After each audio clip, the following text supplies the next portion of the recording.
Welcome everyone, this is the Exodia Refugees support group. We are now talking about the raid. We are having our recap, our weekly recap of the raid in our, second week of 10.1.5, where we can finally be a little bit more free from our Exodia comp. From seeing waves upon waves upon waves of Guardian Druid, Holy Paladin, Augmentation Evoker, Fire Mage, and Shadow Priest. Because in the raid, time to look things up a little bit more. In the raid, things are not nearly as broken OP with certain specs compared to what we have seen in Mythic Plus. That's at least one bit of glass half full thing we can see at the release of this patch. Because Guardian Druid, being a part of the meta comp in Mythic Plus, isn't really relevant in the raid because the tanks in the raid are whatever, really.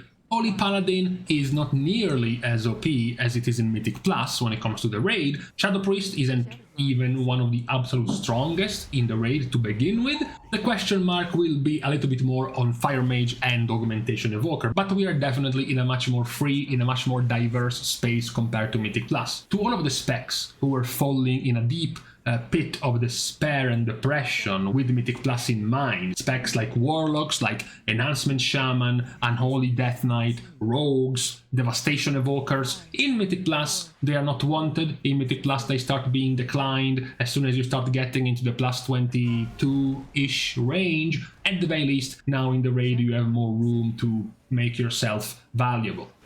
That being said, we still start looking at how things are going now, with Fire Mage still being the strongest spec. And this comes after Fire Mage was nerfed by 6-ish% in single target and over 10% in AoE. They continue to be the strongest spec in the raid. Now, this is still quite visible, especially when you consider that Fire Mage isn't really benefiting from buffs. For example, you see here a whole bunch of lists, particularly of the buffed specs, the external specs like Warlocks, Demo Warlocks still receiving their whole tax of Power Infusion. Sometimes it's not a Warlock, it's going to be Unholy Death Knight, still with Power Infusion. But, if you start excluding, if you start removing Power Infusion from the equation and only count pure damage from certain specs without the external buffs, you can see that Fire Mage is still pulling its weight, and this is Magmorax, which is a pure single target fight, and you can see that there is plenty of Fire Mages still doing very, very well. Even when you go into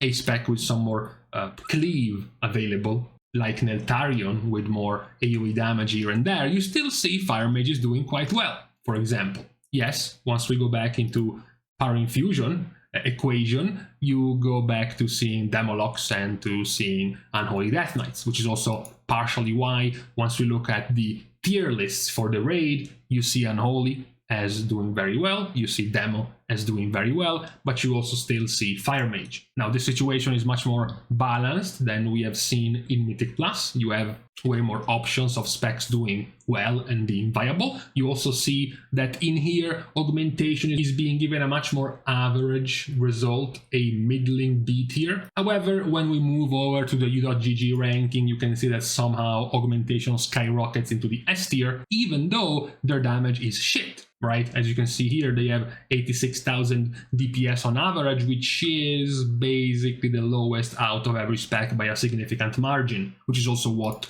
you get to see in here. Augmentation is quite weaker on average than most of the other specs. Yes, there are still some problems. It's worth mentioning that Augmentation Evoker is quite bad, even in Warcraft logs, at being given the damage from pets. So specs like Demo Warlocks, specs like BM Hunters, for example, won't get the damage empowerment given to their pets, given back to Augmentation. So Augmentation looks even weaker than it actually is in the raid. You also, though, have the question mark about the defensiveness and the utility that Augmentation might bring in a raid. The question essentially is, okay, but if Augmentation is that much weaker than, say, Beast Mastery and then, say, Balanced Druid, isn't it better to just remove Beast Mastery, to just remove Balanced Druid, add 2 more Augmentation Evokers, so we have even more max HP buffs, you have even more Breath of Eons for burst damage and Absorb Shields, we have possible utility being given around like Zephyr, like Time Spiral, like Omni Dispel, and a few other things like Rescues, etc, etc, etc. If it's only this much weaker, that's a question that might be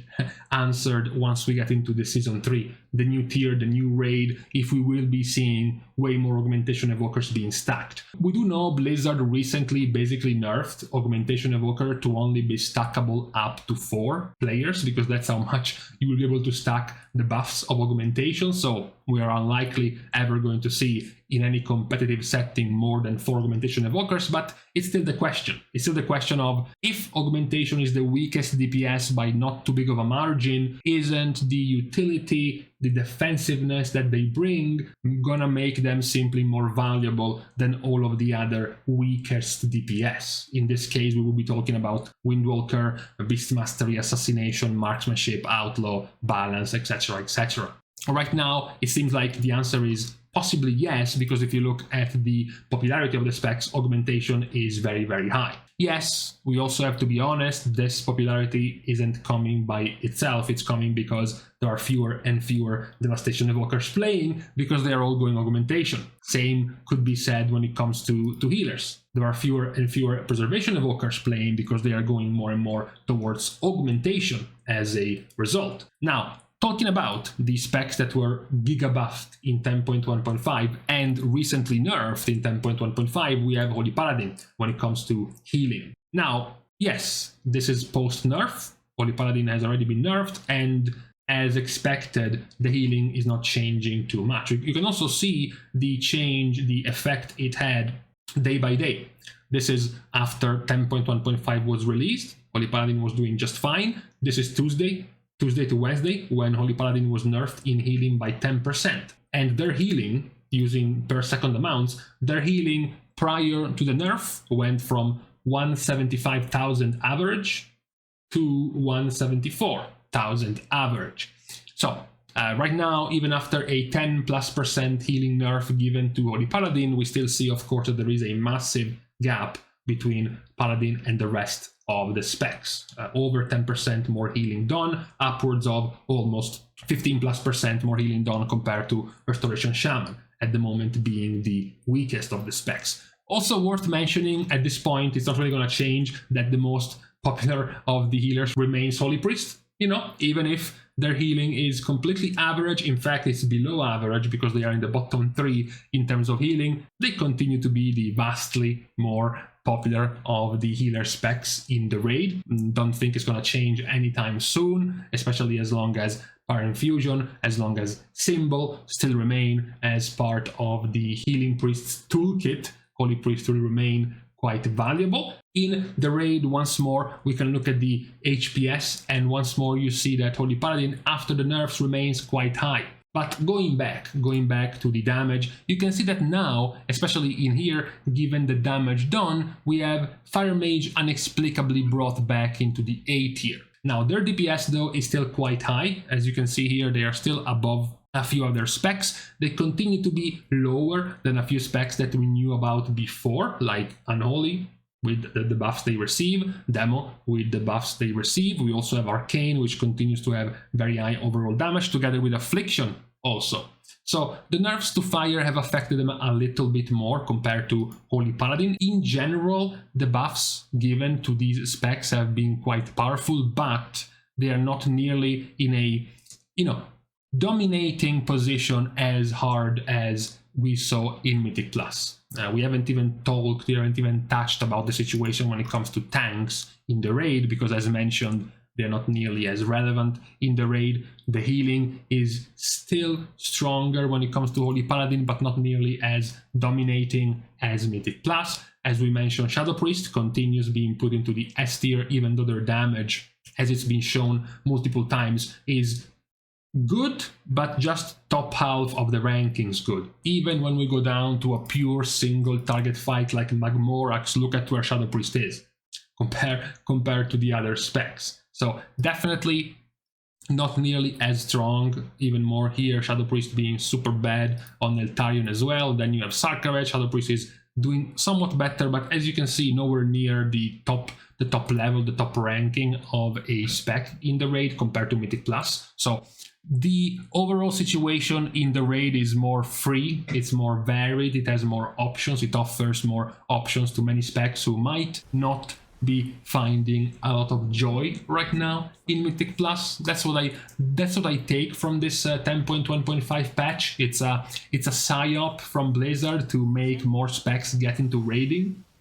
All of the specs like Balanced Druid, specs like Fury Warrior, Unholy, Demo, BM Hunter, none of these specs is gonna make it in a plus 24 key. They will all get declined. The leader of the group, the leader of the key will just stay in the group finder until he finds the Exodia comp and assembles it. So all of these players who with nothing to do have two options. Dab a little bit more into raiding, dab a little bit more into getting good logs, perhaps join some boosting runs and try to get big parses for yourself or some type of activity like that, or just quit, because you're definitely not going to find nearly as much usage for all of these specs right now in Mythic Plus.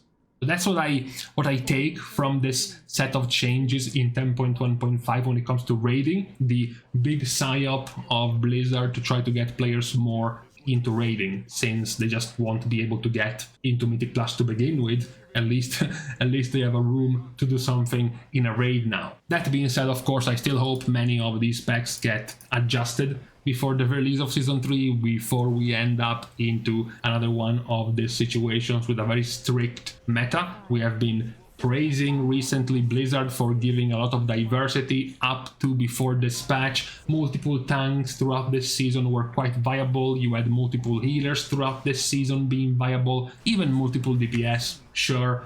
This new patch has brought a little bit of a wrench in the balancing, in the happiness of the balancing of the specs. So I hope that in the near future we will get some changes, even though sure they're not affecting at the moment the raid too drastically. We can all see that Augmentation Evoker is not remotely as powerful in the raid as it is in Mythic Plus, since all of the most powerful things Augmentation can bring are essentially capped to 5 players, to 4 players. So to a party only in the raid, the advantage of an Augmentation Evoker is not nearly as strong. So it's likely perhaps easier to balance. So it's also why we're not seeing such strict compositions in a raid compared to Mythic Plus. That's fine, but I still hope that most of these packs will be balanced over time. Fine, take your time to balance them before Season 3, but just make sure that by the time we get to the new season we actually have a more even